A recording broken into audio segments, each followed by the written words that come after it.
अस्सलाम वालेकुम students, welcome to Sair medical learning. आज हमने नया टॉपिक 10th क्लास का जो नया टॉपिक है कोऑर्डिनेशन वाला, उसका आगाज़ किया है। दूसरा लेक्चर है हमारा कोऑर्डिनेशन के ऊपर। इससे पहले हमने टाइप ऑफ कोऑर्डिनेशन जो है वो पढ़ ली हैं, वो हमने पढ़ी थी। क्योंकि कोऑर्डिनेशन की जो टाइप्स हैं वो दो हैं, एक तो केमिकल कोऑर्डिनेशन है, एक नर्व कोऑर्डिनेशन है। कोऑर्डिनेशन के बारे में उन स्टूडेंट्स जिन्होंने अभी तक जिनको कोऑर्डिनेशन का पता नहीं है, स्टूडेंट्स हमारी बॉडी के जितने भी ऑर्गन्स हैं वो अपने अपने पार्टिकल फंक्शन जो है वो परफॉर्म कर रहे हैं। फॉर एग्जांपल किडनी काम कर रही है, हार्ट काम कर रहा है, उसके बाद डाइजेस्टिव सिस्टम काम कर रहा है, इसके बाद हमारा जो रिस्पिरेटरी सिस्टम काम कर रहा है। ये एक दूसरे की ज़रूरियात के मुताबिक और एक दूसरे के साथ एक मुनज़्ज़म कोऑर्डिनेशन के तहत जो है वो काम कर रहे हैं। अब कभी कभी आपने देखा होगा कि फॉर एग्जांपल आप खेल रहे हैं, या खेलने के दौरान आपने देखा है कि आपके जो मसल्स हैं वो कॉन्टैक्ट कर रहे होते हैं, उसके बाद आपकी हार्ट बीट जो है वो तेज़ हुई होती है, उसके अलावा जो है वो आपकी जो रिस्पिरेशन का रेट है वो तेज़ हुआ होता है। इसका मतलब है कि आपके दौड़ने की नीड्स को कई सिस्टम्स ने मिलके जो है ना वो पूरा किए हुए हैं।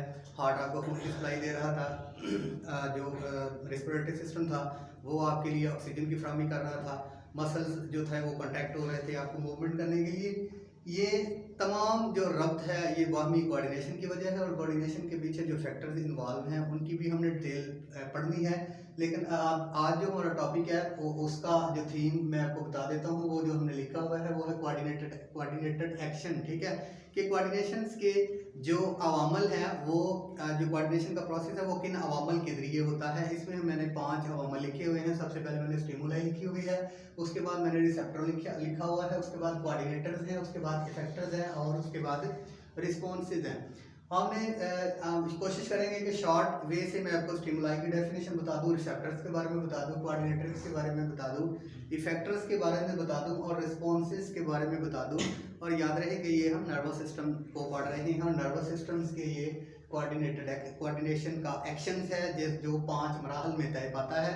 सबसे पहले स्टिमुलाई के बारे में जो डेफिनेशन मैंने लिखी हुई है वो आपको बता देता हूँ कि इसकी जो डेफिनेशन है, any change in environment, heat, cold, sound, taste. Environment के अंदर कोई भी तब्दीली जो है जो हम फील करते हैं वो स्टिमुलाई कहलाती है। फॉर एग्जांपल आपको एक चींटी काट देती है, ये एक स्टिमुलाई हो जाएगी। उसके बाद आपको सर्दी लग गई है, गर्मी लग गई है, ये एक स्टिमुलाई होगी। उसके बाद आपने किसी चीज़ का जायका चखा, टेस्ट, ये एक स्टिमुलाई होगी।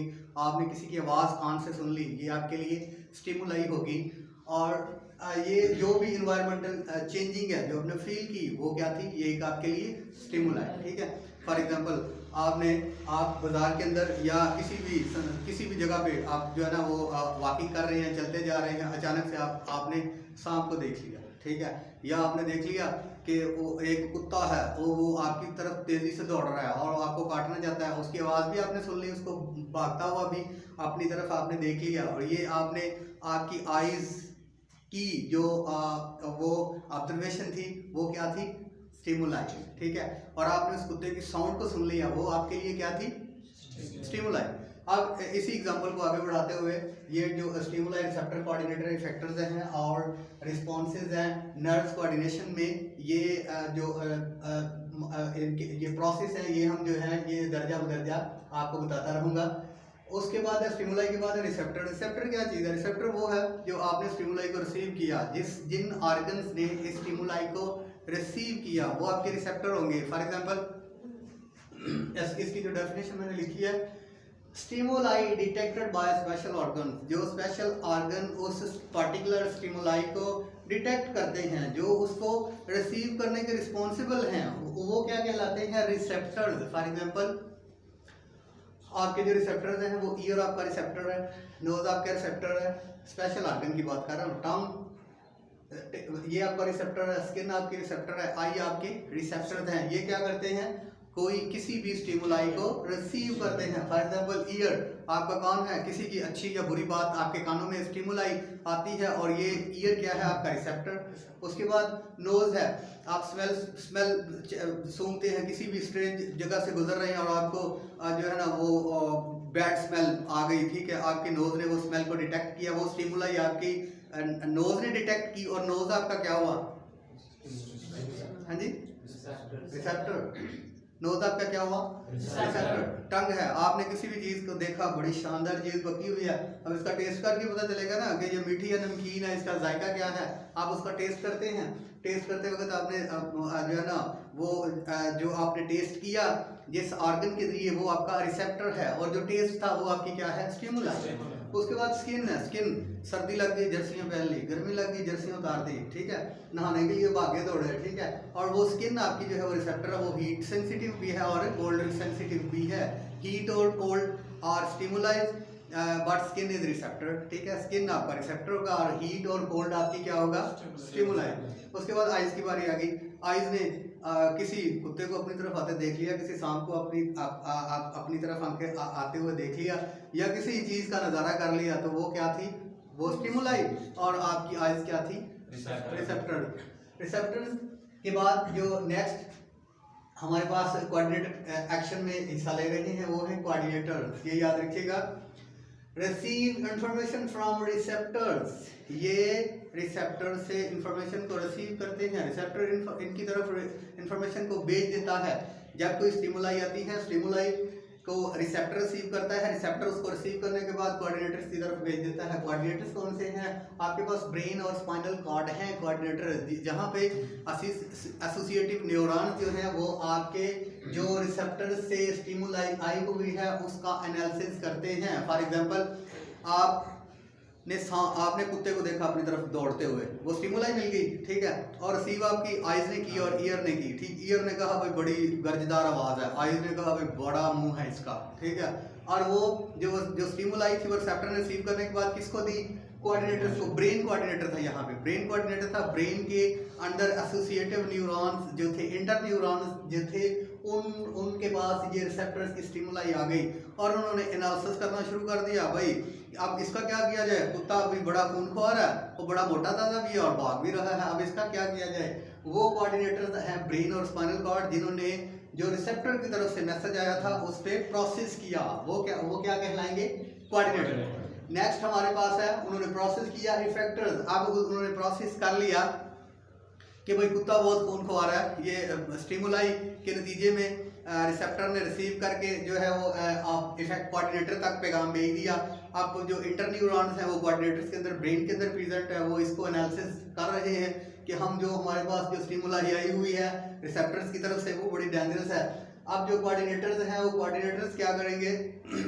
नर्व्स की एक और टाइप है, ये याद रखें कि ये स्टिमुलाई रिसेप्टर्स रिसीव करते हैं और भेजते हैं कोऑर्डिनेटर की तरफ थायरोसेंसरी नर्व, ठीक है। मैं आपको नर्वस सिस्टम में बताऊंगा नर्व्स के बारे में कि नर्व्स की दो अकसाम है, एक सेंसरी है और दूसरी मोटर है, ठीक है। सेंसरी और मोटर।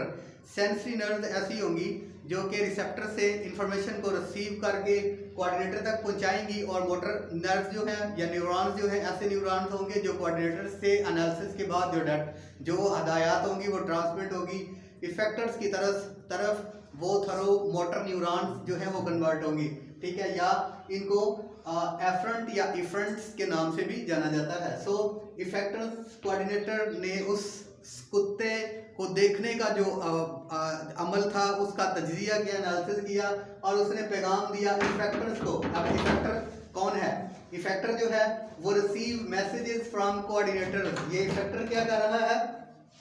ये मैसेजेस जो है वो रिसीव कर रहा है फ्रॉम कोऑर्डिनेटर ने कुत्ते के देखने का एनालिसिस किया और पैगाम किसको दिया? इफेक्टर्स को। पैगाम किसको दिया? इफेक्टर ने फिर रिसीव किया कोऑर्डिनेटर ने जो भी एनालिसिस किया हुआ था उसने जो पैगाम दिया वो इफेक्टर्स को दिया, इफेक्टर ने उसका पैगाम रिसीव कर लिया। अब पैगाम क्या था? पैगाम था टांगों को भाग जाओ। पैगाम मिला था लेग्स को कि अब जो है ना अब ये इसकी कंट्रैक्शन करो और भागो, कुत्ता बड़ा खूनख्वार है। अगर तो मतलब ये पैगाम मिला हुआ है वो आपके हाथों को, बाजुओं को कि भाई आप दिल जो है ना वो ज़रा थोड़ा जो है ना वो सख्त करें, ठीक है, और बहादुर बने और एक जो है ना वो कहीं से स्टोन उठाएं और उस कुत्ते को मार दें, ठीक है।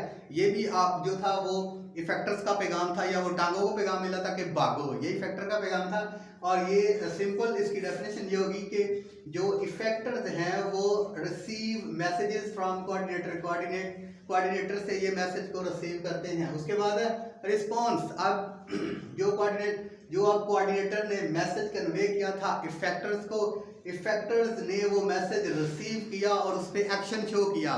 इफेक्टर को जो पैगाम मिला था कोऑर्डिनेटर की तरफ से कि अब वो टांगे जो हैं वो भागना शुरू कर दें, ठीक है। और वो जो पैगाम टांगों को मिला था वो इफेक्टर ऑर्गन थी, और जब टांगों ने अब दौड़ना भागना शुरू कर दिया कुत्ता देख के, जो एक्शन शो किया वो एक्शन आपका रिस्पॉन्स होगा, ठीक है। फॉर एग्जाम्पल इसकी मेजर एग्जाम्पल है आपका ये बाजू है, यहाँ पे आप देखेंगे एक चोटी आ गई, उस चोटी ने आपको काटा, ठीक है, वो आपको स्टिमुलाई हुई। स्टिमुलाई आपकी जो है वो किसने रिसीव की, रिसेप्टर कौन है वहाँ पे, स्किन एक रिसेप्टर था, रिसेप्टर ने वो स्टिमुलाई को रिसीव किया और रिसेप्टर इसको कहाँ पे भेजेगा, ब्रेन की तरफ, कोऑर्डिनेटर की तरफ। कोऑर्डिनेटर कौन है, ब्रेन है। ब्रेन के अंदर इंटर न्यूरॉन्स उसका फौरी तौर पे एनालिसिस करेंगे, भाई चूंटी है, एक नज़र उस पर देखेंगे कि एक चीज़ क्या है, ठीक है। और वो जो इफेक्टर्स कोऑर्डिनेटर्स का पैगाम होगा वो इफेक्टर्स की तरफ पहले होगा, एक हाथ की तरफ जाएगा, दूसरा आंख की तरफ जाएगा, कि आंख जो है वो उस तरफ देखे जहाँ पे तकलीफ हो रही है। ये भी एक सेंसरी एक्शन था, आंख का देखना जो है। उसने भी कहा कि ये जो एक छोटी चोटी है, ठीक है। उसके बाद कोऑर्डिनेटर ने पैगाम दिया हाथ को कि भाई तुम जाओ वहाँ से जो ये जो एक्शन हो रहा है चोटी के काटने का, इसको यहाँ से उठाओ और इसको साइड पे कर दो। तो जो कोऑर्डिनेटर का एक्शन था वो इफेक्टर को मिला, इफेक्टर हमारा हाथ था, हाथ ने वो एक्शन किया, उस चोटी को उठाया और साइड पे रख दिया, और वो हमारे हाथ का इफेक्टर का जो एक्शन था वो था हमारा रिस्पॉन्स। ये था शार्ट मैकेनिज्म कोऑर्डिनेटेड एक्शन का। इसमें जो भी अवामल शामिल थे उसका हमने जिक्र कर दिया है। नेक्स्ट लेक्चर के साथ इंशाल्लाह दोबारा मुलाकात होगी। अस्सलाम।